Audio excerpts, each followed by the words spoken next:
បាទតែសួស្តីបងប្អូនទាំងអស់គ្នាស្វាគមន៍មកកាន់ជាមួយខ្ញុំទាំងអស់គ្នាជាមួយនឹងការផ្ដល់តម្រុយនៅថ្ងៃទី10បងប្អូនយើងបាទថ្ងៃទី10ខែ5 2026បងប្អូនណាលេខយើងពីម្សិលមិញបងប្អូនណាបាទលេខយើងបានចូលដែរបងប្អូនអង្គមិញបាទចូលអុកខ្ទង់ផងបាទចូលលេខចំម៉ោង4ផងបងប្អូនអង្គមិញយើងពុកម៉ែបងប្អូនដែលបានចូលមើលកុំភ្លេចជួយចុចម្ដៃឬ Subscribe Channel ម្នាក់មួយផងដើម្បីទទួលបានជាមួយនឹងការផ្ដល់តម្រុយជារៀងរាល់ថ្ងៃបងប្អូនអង្គមិញបានជាកម្លាំងចិត្តធ្វើតម្រុយចែកជូនពុកម៉ែបងប្អូនយើងទាំងអស់គ្នាណាបាទឥឡូវកុំបងប្អូនអង្គមិញតឹងរងចាំយូរបាទយើងទៅយកតម្រុយនៅថ្ងៃថ្មីតែម្ដងទៅមិនសមមិញ3លេខយើងស៊ីមួយលេខបងប្អូនអង្គមិញបងប្អូនដែលចេះរងឡើងរងចុះបាទខ្ញុំជឿជាក់ថាពុកម៉ែបងប្អូនចាក់មិនខុសទេបើសិនជាពុកម៉ែបងប្អូនចេះលេងរងបាទបើសិនជាបងប្អូនលេងត្រង់អានឹងអត់ត្រូវទេបាទ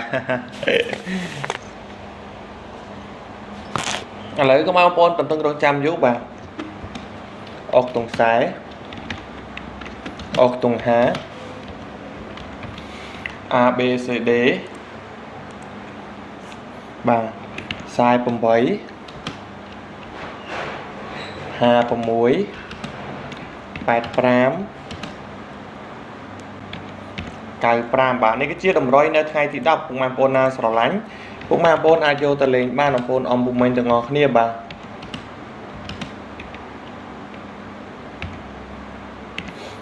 នេះតម្រុយរបស់យើង2លេខផង3លេខផងពុកម៉ែបងប្អូនអំពុកមិញទាំងអស់គ្នាបាទស្រឡាញ់ពេញចិត្តពុកម៉ែបងប្អូនអាចយកទៅលេងបានណាបងប្អូនអំពុកមិញយើងមកនៅវេលាថ្ងៃទី10ខែ5 2026នេះបាទអត់មានអីច្រើនទេបាទគឺមានតែពាក្យជូនពរទៅដល់ពុកម៉ែបងប្អូនអំពុកមិញឲ្យត្រូវបាទហើយបងប្អូនណាដែលពេញចិត្តជាមួយនឹងតម្រុយអត់មានបងប្អូនអាចធ្វើការយកទៅលេងបានបងប្អូនយើងហើយសម្រាប់បងប្អូនដែលនិយមលេងជាមួយតម្រុយឆ្នោតវៀតណាមហ្នឹងបាទរីកទៀតគឺយើងមានស្ទឹងតែគ្រប់វេនជូនពុកម៉ែបងប្អូនយកទៅផ្សងសំណាងតែម្ដងបងប្អូនណាបាទក្រុមហ៊ុនវៀតណាមឲ្យ admin តាម admin មើលបាទ admin ដាក់តម្រុយបងប្អូនលេងគ្រប់វេនបាទឃើញក្រុមហ៊ុនខាងវៀតណាមគេដាក់តម្រុយមកបងប្អូនណាដាក់លទ្ធផលមកបាទជាមួយនឹងលទ្ធផលចេញបាទចាប់ពីម៉ោង8កន្លះដល់ម៉ោង8យប់បងប្អូនណាបាទជាមួយឆ្នោតវៀតណាមបងប្អូនអង្គមិញបាទម៉ោង8ម៉ោង9បាទម៉ោង10បាទម៉ោង11ម៉ោង12យល់ទៅជាប់គ្នាបដៅបងប្អូនបាទជាប់គ្នាទៅបដៅបងប្អូនបាទហើយបងប្អូនជួយចុច Subscribe ឬchannel មានម្នាក់មួយទៅបាទមាននឹងធ្វើការ live ជូនពុកម៉ែបងប្អូនឲ្យពុកម៉ែបងប្អូនអង្គពុកមិញបានឃើញទាំងអស់គ្នាជាមួយនឹងការ live លទ្ធផលបាទគ្រប់ម៉ោងគ្រប់ពេលតែម្ដងបងប្អូនណាបាទហើយនឹងជាមួយនឹងការផ្ដល់តម្រុយល្អចែកជូនពុកម៉ែបងប្អូនបាទអត់មានផ្ដល់ដំណឹងជូនពុកម៉ែបងប្អូនបាទអញ្ចឹងពុកម៉ែបងប្អូនមានឱកាសផ្សងសំណាង